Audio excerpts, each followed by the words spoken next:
आज हम लोग सेशन क्लास में पोल साइंस को देखेंगे कि पोल साइंस में 2021 में जो परीक्षा होने वाला है बिहार बोर्ड का 12वीं कक्षा का, उसमें पोल साइंस में कौन कौन संभावित प्रश्न रह सकते हैं।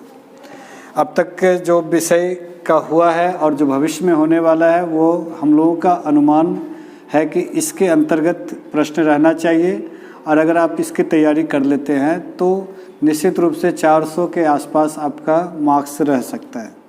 तैयारी का तरीका मैंने पहले भी बताया और फिर आज मैं इस विषय को दोहरा रहा हूँ कि बस करना एकदम सरल है, धैर्य के साथ और रेगुलरली।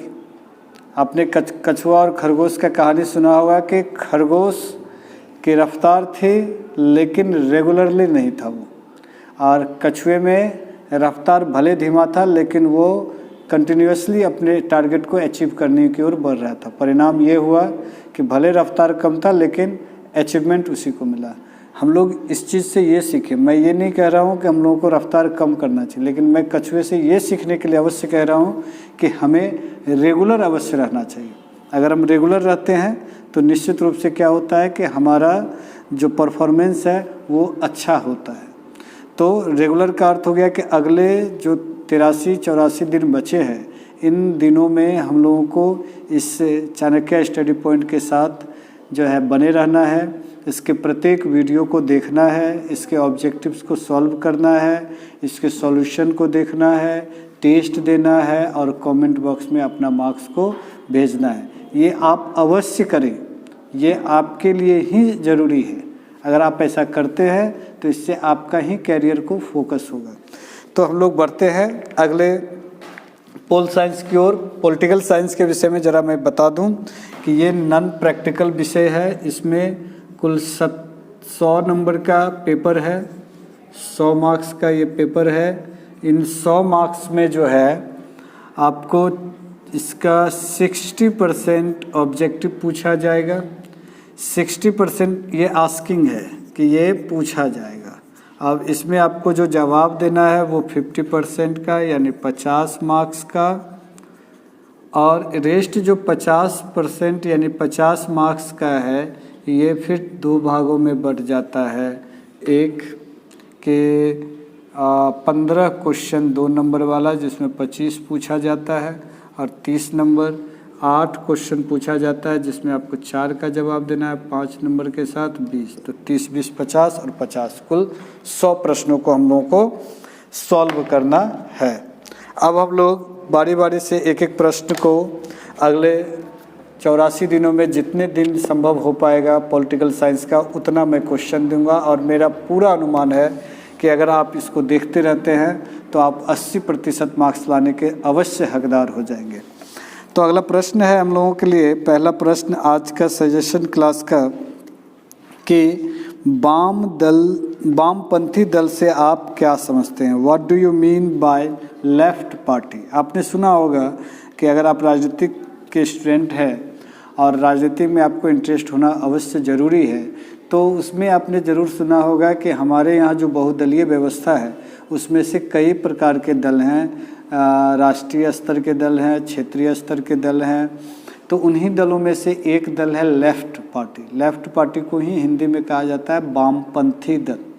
और ये वामपंथी दल है क्या, इसके विषय में ज़रा हम लोग पहले समझते हैं कि वामपंथी दल वर्तमान स्थिति को बदलकर नई स्थिति लाना चाहता है ताकि समाज में के दुर्बल, पिछड़े, शोषित, दमित और व विपन्न वर्गों का कल्याण हो सके। ये दल सर्वहारा वर्ग के अधिनायकवादी लोकतंत्र में विश्वास करती है। यह कम्युनिस्ट निजी पूंजी और पूंजीपतियों को पूर्णतया अनावश्यक और समाज विरोधी मानते हैं। ये जबरन भी पूंजीपतियों के हक छीनकर मजदूरों को और किसानों को देने के पक्षधर हैं।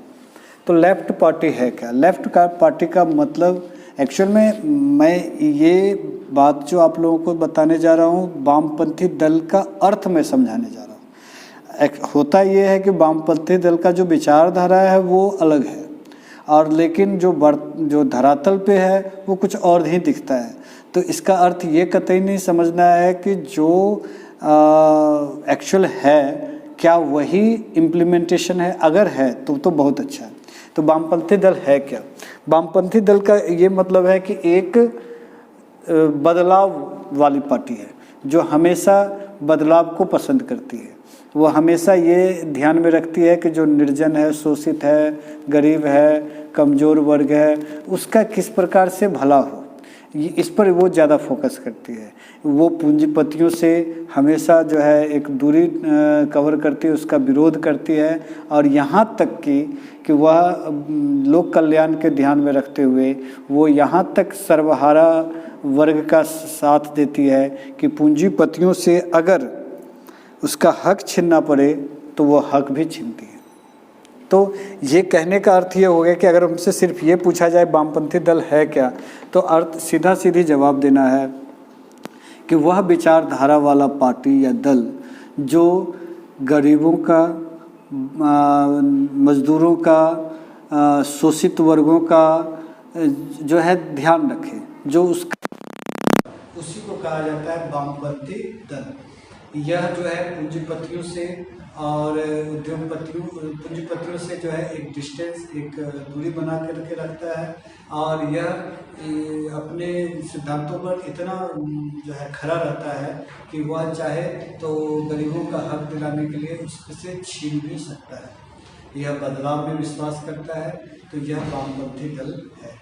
एक बार फिर से कि वामपंथी दल क्या है, तो स्पष्ट रूप से जवाब देना है कि एक वह दल जो निर्जनों का, शोषित वर्गों का, गरीबों का जो है पार्टी हो, जो है बदलाव की दिशा की ओर देखता हो, जो पूंजीपतियों का विरोधी हो, जो लोगों के हक के लिए पूंजीपतियों से उसका हक भी छीन लेने की क्षमता रखता हो, विचार रखता हो, ऐसे दल को वामपंथी दल कहते हैं।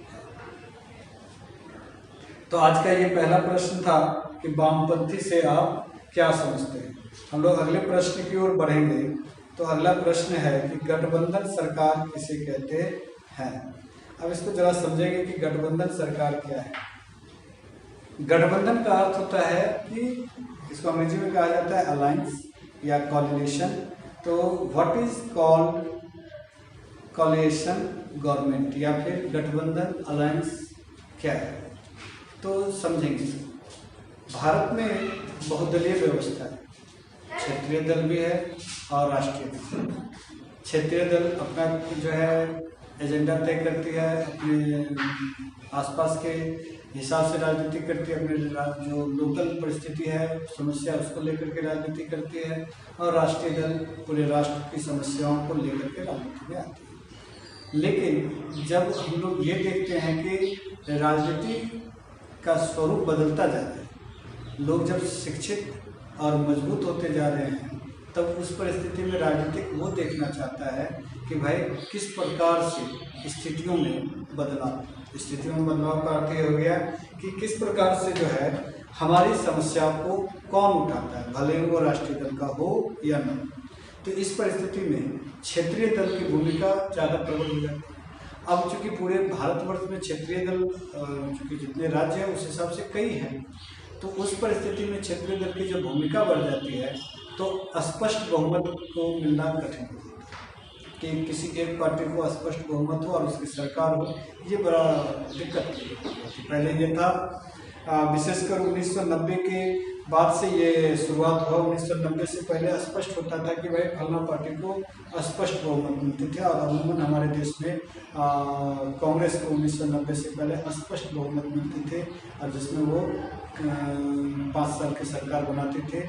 लेकिन 1990 के बाद जो है स्थिति में बदलाव होना शुरू हुआ, और बदलाव इस स्थिति में आया कि जो है लोगों को क्षेत्रीय दलों पर ज़्यादा विश्वास होने लगा, और लोग जो है प्रखर होकर के अपना मत का प्रयोग करते हैं।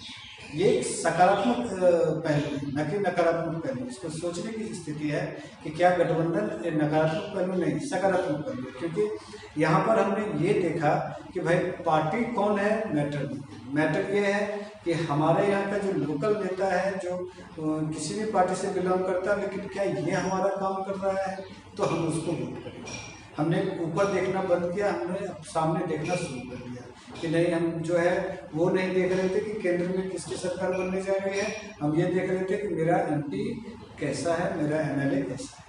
इस कारण से क्या हो गया कि राज्य में क्या और देश में क्या होने लगा कि पार्टियां ज़्यादा होने लगी और भिन्न भिन्न दलों के एमएलए एमपी जो है आने लगे। परिणाम क्या हुआ, किसी भी पार्टी को स्पष्ट बहुमत नहीं। तब क्या हुआ, तब सबसे वैसे यह 1990 से शुरू हुआ था, लेकिन सबसे जो प्रमुख रहा वो 1996 की राजनीति, 1998 की राजनीति, 2004 के बाद से तो ये अब एक ट्रेंड बन चुका है गठबंधन का। तो क्या था, तो 1996 में सबसे पहले देखा गया कि जो मुख्य पार्टियां दो उभर के आई वो है कांग्रेस और बीजेपी। तो ये दोनों पार्टियां मुख्य रूप से सामने तो आई, लेकिन दोनों में से किसी को भी स्पष्ट बहुमत नहीं था लोकसभा के चुनाव में।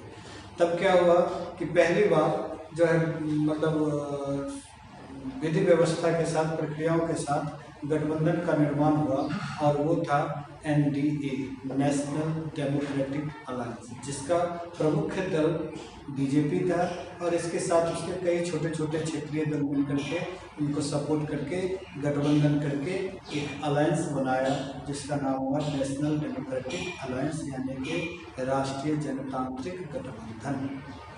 ये जब गठबंधन बना तो एक नई व्यवस्था का उत्पत्ति हुआ और परिणाम हुआ कि सरकार का गठन हो सका, सरकार बनी। लेकिन फिर ये चूँकि ये प्रयोग का पहला स्वरूप था तो ये बहुत ज़्यादा दिन तक चल नहीं पाया और सरकार कुछ ही समय बाद गिर गई। लेकिन गिर गई, फिर उसके बाद कुछ ही समय बाद इसी तरह का एक नया गठबंधन बना कि थर्ड फ्रंट बना। थर्ड फ्रंट में जो 1998 में जो है शासन करने के लिए आए। फिर इसके बाद ये भी बहुत दिन तक, एक साल लगभग के शासन हुआ। फिर इसके बाद फिर व्यवस्थाएं बिगड़ी और परिणाम हुआ कि फिर एक नई व्यवस्था का जन्म हुआ, यूपीए, जो 1998 से पहले 1998 में तो राष्ट्रीय जनतांत्रिक गठबंधन आया। उसमें आया क्या कि अटल बिहारी वाजपेयी की अगुवाई में जो है ये एक नई व्यवस्था आई और 1999 में एकदम मजबूती के साथ गठबंधन जो है 5 वर्षों तक शासन किया, जिसको नाम दिया गया एनडीए की सरकार, जिसके प्रधानमंत्री अटल बिहारी वाजपेयी थे। और ये 5 वर्षों तक मजबूती के साथ शासन किया बिना किसी परेशानी के। 1999 में जब चुनाव हुआ तो 99 में चुनाव होने के बाद जो है ये 2004 तक चला। 2004 में फिर इलेक्शन हुआ। इलेक्शन में जब इधर विपक्षी में जो कांग्रेस थी, इन्होंने भी समझ में आ गया इनको कि बिना गठबंधन के जो है अब राजनीति करना कठिन है, तो इन्होंने 2004 में एक नया गठबंधन का, चूँकि उस चुनाव में भी फिर किसी को भी स्पष्ट बहुमत नहीं मिला, तो एनडीए तो ऑलरेडी 99 में ही बन चुका था। तो विपक्षी दलों ने मिलकर के एनडीए के जो विपक्ष में थे ये सभी एकजुट हुए और इन्होंने कांग्रेस की अगुवाई में 2004 में यूपीए का गठन किया। यूपीए मतलब United progressive alliance, United progressive alliance, United का मतलब संयुक्त प्रगतिशील गठबंधन। ये 2004 में है और 2004 से 14 तक इन्होंने शासन किया। फिर 14 में यानी 2 टर्म जो है इनकी सरकार आई। फिर उसके बाद 2014 से लेकर के अब तक फिर एनडीए की सरकार है और अब तो हर राज्य में भी इसी प्रकार का जो है गठबंधन की सरकार बनते जा रही है। तो ये दर्शाता है कि अब दौर वो आ गया है जहाँ पर बिना गठबंधन का राजनीति करना कठिन है। तो अब ये बहुत सरल हो गया कि गठबंधन सरकार किसे कहते हैं, तो कहेंगे कि किसी राष्ट्रीय दल विशेष को ध्यान में रखते हुए जो एक गठबंधन तैयार किया गया, जैसे एनडीए, यूपीए, इसी तरह से जो है बिहार में महागठबंधन। तो ये जो सारा व्यवस्था हुआ, ये उसमें जो प्रमुख दल होता है, क्षेत्रीय दल हो राज्य के लिए या राष्ट्रीय दल हो केंद्र के लिए, ऐसे ही सरकार को कहा जाता है गठबंधन की सरकार, यानी मिली जुली सरकार। अगला बात करते हैं, अगले प्रश्न की ओर बढ़ते हैं। गुटनिरपेक्ष आंदोलन क्या है? गुटनिरपेक्ष का मतलब क्या होता है, पहले इसको हम लोग समझेंगे। निरपेक्ष आंदोलन का अर्थ है किसी देश या अथवा गुट में सम्मिलित न होना। तथा किसी भी देश अथवा गुट के कार्य की सराहना या आलोचना बिना सोचे समझे न करें। गुटनिरपेक्ष आंदोलन की नीति अपनाने वाला राष्ट्र अपने लिए एक स्वतंत्र विदेश नीति का निर्धारण करता है। वो राष्ट्र अच्छाई या बुराई, उचित या अनुचित का निर्णय अपने विवेक से करता है, न कि किसी राष्ट्र के दबाव या प्रलोभन में करता। तो स्पष्ट है, इससे नाम ही है व्हाट इज नॉन अलाइंस्ड मूवमेंट। स्पष्ट है कि गुट निरपेक्ष आंदोलन, बिना गुटबाजी का कैसे ये दुनिया चली। तो है क्या ना कि प्रथम विश्व युद्ध, द्वितीय विश्व युद्ध इस विषय को जरूर दर्शाया कि जो है पूरा विश्व दो गुटों में बट गया, जिस कारण से ये युद्ध हुआ। अगर ये गुट निरपेक्षता का आंदोलन पूरे विश्व स्तर पर काम करे तो शायद ही भविष्य में कोई युद्ध हो सके। क्योंकि जब हम गुट नहीं बनाएंगे तो हमें अपने जो है महसूस होगा कि हम जो है अपने आप में नहीं आ पाएंगे। जब गुट बनाते हैं तो एक नेगेटिव ऊर्जा का भी संचार होता है। पॉजिटिव हो ना हो, लेकिन नेगेटिव ऊर्जा का जरूर संचार होता है, जो कि प्रथम विश्व युद्ध और द्वितीय विश्व युद्ध का सबसे बड़ा उदाहरण है। तो गुट निरपेक्षता का अर्थ ही हो गया कि एक ऐसी वैदेशिक नीति जिसमें हम किसी भी देश के न सपोर्ट में अंधा रूप में खड़े हैं और न उसकी बुराई कर रहे हैं। मतलब हम ये नहीं है कि हम फल्ला गुट में हैं तो हम उस देश का विरोध करें, भले वो अच्छा नीति लाए, या हम चिन्ना गुट में हैं तो हम जो है वो बुरा करें, उसके लिए जबरदस्ती बुरा करें, ऐसा नहीं होना चाहिए। बल्कि हमारी जो विदेश नीति हो वो एकदम स्पष्ट और पारदर्शी हो कि भाई जो जैसा करेगा उसका हम उस प्रकार से खंडन या समर्थन करेंगे, वो भले ही इस गुट का हो या उस गुट का हो।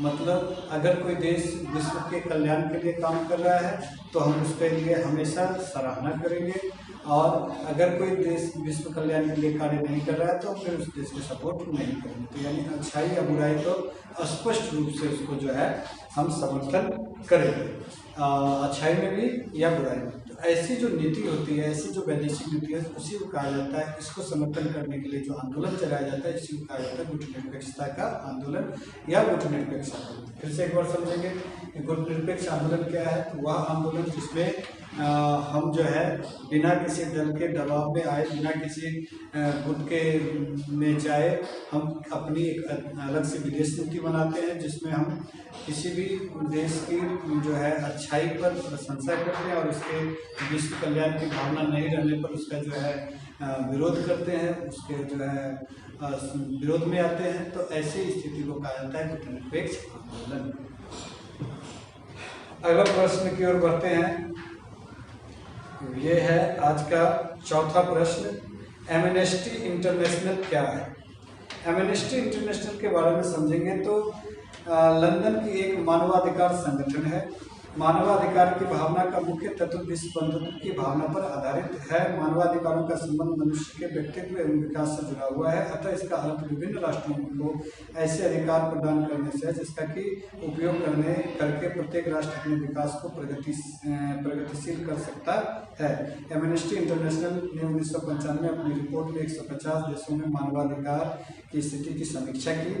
इसमें उग्रवादी संगठनों और सरकारी दमन तंत्र की विवेचना की गई। इस रिपोर्ट में दक्षिण एशियाई देशों सहित विश्व के 141 देशों पर मानवाधिकार उल्लंघन का आरोप लगाया। पामर और पाकिन्स ने कहा कि विश्व के कुछ ही भागों में मानवाधिकार आधारभूत स्वतंत्रता वास्तव में सुरक्षित है, अधिकांश देशों में तो अभी उनका कोई अर्थ ही नहीं है। तो इसको समझेंगे, बड़ा अच्छा एक टॉपिक है एमनेस्टी इंटरनेशनल। इसको ऐसे समझेंगे बहुत ही सरल शब्दों में कि एमनेस्टी इंटरनेशनल मानवाधिकार संगठन है जो कि लंदन में है, और ये पूरे विश्व में सभी देशों में मानव का जो अधिकार है उसका संरक्षण के लिए कार्य करती है। ये जो है लोगों को जो मानव का जो वास्तविक अधिकार होना चाहिए कि उसको जो फंडामेंटल राइट्स है, मौलिक अधिकार है, उसके जो है ये विवेचना और समर्थन करती है। क्योंकि ये संगठन का ये कार्य इसलिए है कि कई देशों में ऐसा है कि सरकार या तो दमनकारी है या तो व्यवस्था जो है किसी धर्म जाति के नाम पर जो है या रंग भेद की नीति अपनाई जाती है। और ये चूँकि पूरे देश में एक समान रहे तो उसकी आवाज़ को कोई सुन नहीं पाते, उसकी व्यवस्था को कोई समझ नहीं पाते हैं। तो इसके लिए अंतर्राष्ट्रीय तौर पर एक मानवाधिकार संगठन तैयार किया गया जिसे एमनेस्टी इंटरनेशनल कहते हैं। इन्होंने 1995 ईस्वी में 150 देशों का अध्ययन किया कि वहाँ पर मानवाधिकार किस प्रकार से चल रहा है। इसमें उन्होंने पाया क्या कि 150 देशों में 141 देश ऐसे हैं, मात्र 9 देश को छोड़ के 141 देश ऐसे हैं जहाँ कुछ न कुछ ऐसी व्यवस्था है, कहीं पर बहुत ज़्यादा है और कहीं पर थोड़ी बहुत है, लेकिन है जरूर कि जहाँ पर मानवाधिकार का उल्लंघन हो रहा है, उनको पूर्ण अधिकार नहीं दिया जा रहा है, मानव के समान नहीं समझा जा रहा है। तो ये एक बड़ी ही दुखद स्थिति थी। तो इसको ध्यान में रखते हुए एमनेस्टी इंटरनेशनल की स्थापना की गई और ये विश्व मानव का कल्याण के लिए कार्य करती है। हम लोग प्रश्न संख्या ये था 4, 1, 2, 3, 4 हो चुके हैं। अगला प्रश्न है नाटो। ये सब 2 मार्क्स के लिए है, ये शॉर्ट टाइप में आता है। तो अगला प्रश्न है 5वां प्रश्न, नाटो क्या है? NATO, NATO. नाटो एक सैनिक संगठन है। सोवियत रूस के प्रसार के विरुद्ध America, England, France, Canada, Iceland, Norway, Netherland, Belgium और पुर्तगाल आदि 12 देशों में आपसी संधि से 1979 में हुई। इसकी मुख्य शर्त यह है कि यदि कोई अन्य देश इनमें किसी भी प्रकार का आक्रमण करेगा तो सभी मिलकर उसका मुकाबला करेंगे। तो NATO North Atlantic Territorial Organisation, यानी नाटो एक संगठन है। यह संगठन कैसा है? तो सैनिक संगठन, मतलब कि जब कोई भी देश एक दूसरे का विरोध में रहता है तो ये एक टीम बना है कि किसी भी देश को अनावश्यक आक्रमण से रक्षा करना। विशेषकर इसमें 12 देश हैं जिसमें America, England, France, Canada, Iceland, Norway, Netherland, Belgium, पुर्तगाल। तो इस तरह से 12 देशों ने मिलकर के सोवियत रूस के जो प्रसार चल रहा था उसके विरुद्ध में ये संगठन तैयार हुआ था 1979। वैसे 1990 तक आते आते सोवियत संघ अपने ही विखंडित हो गया है, लेकिन 1979 ईस्वी में जो है इसकी स्थापना किया गया। और इसका मुख्य उद्देश्य था कि कोई भी अन्य देश इनमें किसी पर भी आक्रमण करेगा तो सभी मिल करके मुकाबला करें। मतलब ये एक आपसी सुरक्षा को ध्यान में रख करके तैयार किया हुआ संगठन है कि ये 12 देश आपस में एक तय कर पाए कि भाई हम लोग आपस में एक ऐसा संगठन तैयार करें कि अगर कोई भी बाहरी देश हम लोग पर हमला करता है तो ये जो अगर किसी एक देश पे हमला करेगा तो ये 11 देश मिलकर के उसका सपोर्ट में रहेंगे और उसका विरोध करेंगे, यानी कि एक यूनिटी का परिचय देंगे। तो यही है नाटो। प्रश्न संख्या बहुत ही सरल है। नाटो क्या है? तो 12 देशों का एक ऐसा सैन्य संगठन, अगर जवाब देंगे तो 12 देशों का एक ऐसा सैन्य संगठन जो रूस के बढ़ते प्रसार के विरुद्ध में बनाया गया था। और ये जो है इसका उद्देश्य ये है कि इन 12 देशों के संगठन में अगर किसी भी देश पर कोई अनावश्यक बेकार का हमला करता है तो उसके खिलाफ जो है ये सारे देश एकजुट होकर के उसका सामना करेंगे। ये था प्रश्न संख्या 5। अगर हम लोग आगे बढ़ते हैं, यूनेस्को के उद्देश्यों का वर्णन करना है। यूनेस्को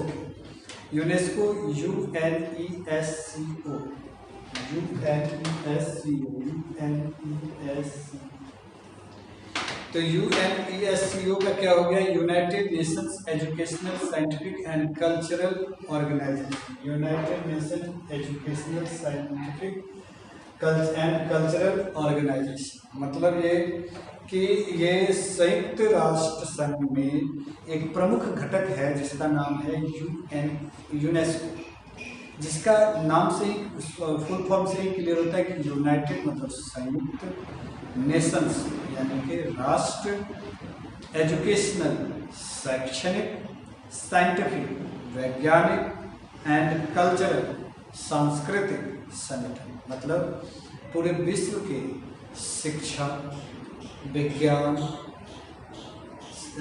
सांस्कृतिक, इसके संगठन, इसके संरक्षण, इसके विकास के लिए जो एक संस्था तैयार किया गया यूएनओ के अंतर्गत, उसका नाम है यूनेस्को। यूनेस्को का अगर फिर से समझा जाए तो कहेंगे कि यूनेस्को एक विश्व स्तरीय संगठन है जो यूएनओ के अंतर्गत है, जिसका कार्य है कि शिक्षा, विश्व स्तर पर शिक्षा, वैज्ञानिक प्रगति और कल्चरल व्यवस्था को मेंटेन करने का, उसको विकास करने का, उसको संरक्षण करने का ये है, जिसका पूरा नाम होता है United Nations Educational Scientific and Cultural Organisation. इसका उद्देश्य क्या है? तो नाम से ही क्लियर है कि इसका उद्देश्य क्या होगा। सबसे पहला है कि सभी को सर्वगुण अच्छी शिक्षा देना। दूसरा है कि विज्ञान और नीति निर्धारक तत्वों का पालन करना। तीसरा है भौतिक, सामाजिक और नैतिक जो है व्यवस्थाओं का जो है कायम करना, उससे उठी चुनौतियों का सामना करना। और सांस्कृतिक विविधता, मतलब आप अगर सिर्फ यूनेस्को को समझ जाएंगे तो मेरे ख्याल से उसका उद्देश्य समझ में आ जाएगा कि ये संस्था क्यों बनाई गई, कि विश्व में जो शिक्षा के स्तर को बेहतर करना, विश्व में कल्चर को जो है ठीक ठाक रखना, विश्व में साइंटिफिक वैज्ञानिक स्थितियों को भी स्पष्ट करना। तो इस तरह से ये यूनेस्को का प्रोग्राम है। तो हम लोगों ने देखा कुल 3, 2, 5, 6 प्रश्न।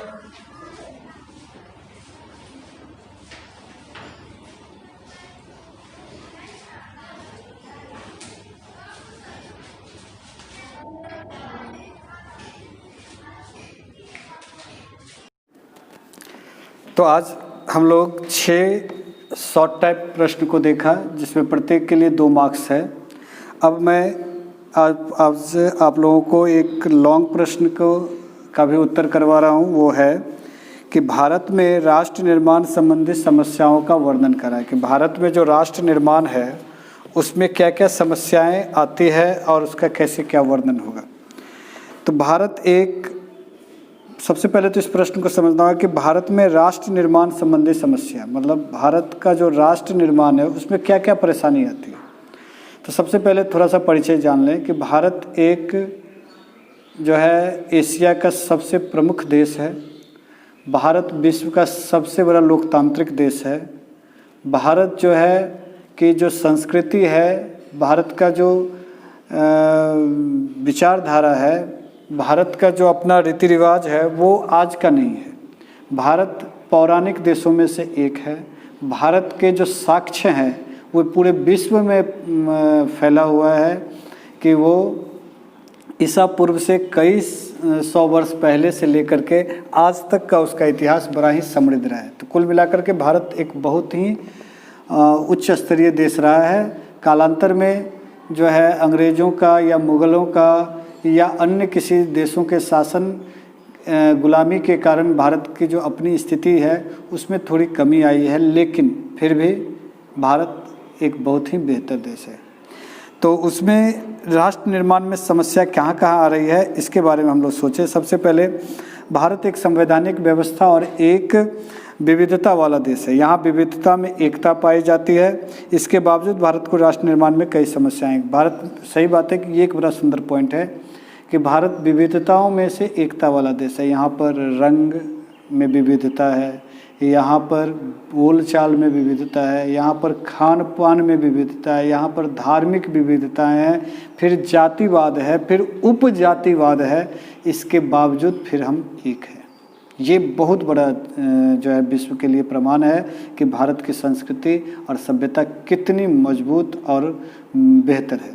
कैसे कि अन्य देशों को अगर हम लोग अध्ययन करेंगे तो उसमें समझ में आ जाएगा कि अन्य देशों में एक धर्रा पे लोग चल रहे हैं, लेकिन हमारे यहाँ देखेंगे हिंदू, मुस्लिम, सिख, ईसाई, सभी धर्म के, पारसी, बौद्ध, जैनी इत्यादि कई धर्म के लोग हैं। जाति में आ जाएं तो हिंदू समाज में कई जातियां हैं, इस्लाम में भी 2-3 प्रकार की जातियां हमारे यहाँ हैं।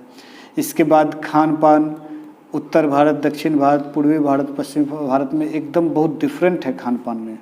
इसके बाद भाषा कहा जाता है, हर जो है 2 कदम के बाद भाषाएं हमारे यहाँ बदल जाती है। तो इतना होने के बावजूद हम फिर भी क्या है, एक है। तो विविधताओं में एकता वाला देश है। और लेकिन इसके बावजूद, इतना बेहतर होने के बावजूद समस्याएं तो है। और वो समस्याएं क्या है, आज उसी पर हम लोग बात करने वाले हैं। तो समस्या सबसे पहला है कि संविधानवाद का संकट।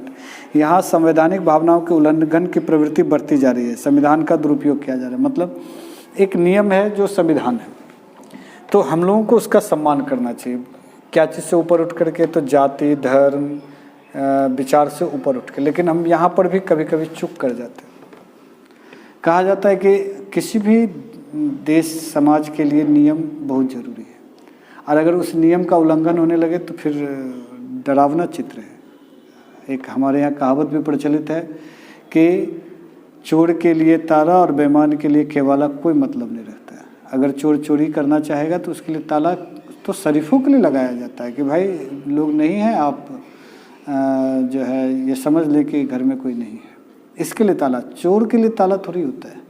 चोर तो उसी चीज़ का इंतज़ार ही करता है कि भाई चलो ताला लगा हुआ है, निश्चिंत है, अब इसको जो है तोड़ करके या इसको किसी भी तरह से चोरी किया जाए। उसी प्रकार कि संविधान का जो सम्मान करना, ये हम देशवासियों का परम कर्तव्य होना चाहिए। लेकिन कुछ ऐसे हैं जो अपने बात को रखने के लिए, अपने स्वार्थ के सिद्ध के लिए संविधान को भी ताक पर रख देते हैं। तो ये राष्ट्र निर्माण में खतरा है। नंबर दूसरा है अलगाववाद एवं आतंकवाद। ये भी कि हम ये भूल जाते हैं कि देश को नियम है जो संविधान के अंतर्गत है और इससे राष्ट्र निर्माण होता है। लेकिन हम फिर भूल जाते हैं कि जब अलगाववाद और आतंकवाद आता है, हम ये कैसे भूल जाते हैं कि ये देश हम लोगों को एक मान सम्मान, एक नाम दिया है। जब हम किसी अन्य देशों में जाते हैं तो हमारे नामों से लोग नहीं, बल्कि हमारे देश के नामों से हमारा परिचय होता है। अब फिर भी हम इस चीज़ को भूल करके हम अलगाववाद की ओर बढ़ते हैं कि नहीं, ये राष्ट्र मेरा, ये राज्य मेरा है, ये क्षेत्र मेरा है। अरे मेरा तो है, लेकिन हम जुड़ के रहने पर ज़्यादा हमारा हो सकता है। तो हमारा ज़्यादा अच्छा शब्द है, बल्कि बनिस्बत मेरा शब्द से। इसके बाद क्या कि यहाँ पर जो मेरा वाली जो बात उठती है कि अलगाववाद का, कि हम जो है धर्म के नाम पर अलग होना चाहते हैं, कि ये राज्य धर्म के नाम पर अलग हो जाए, ये राज्य भाषा के नाम पर अलग हो जाए। ये संविधान के निर्माण में एक बहुत बड़ी संकट उत्पन्न करती है। अगला आतंकवाद इसी में है कि आतंकवाद किस प्रकार से जो है व्यवस्था को खराब करती है। तो आतंकवाद एक्चुअल में क्या है कि आतंक फैलाने का एक माध्यम है।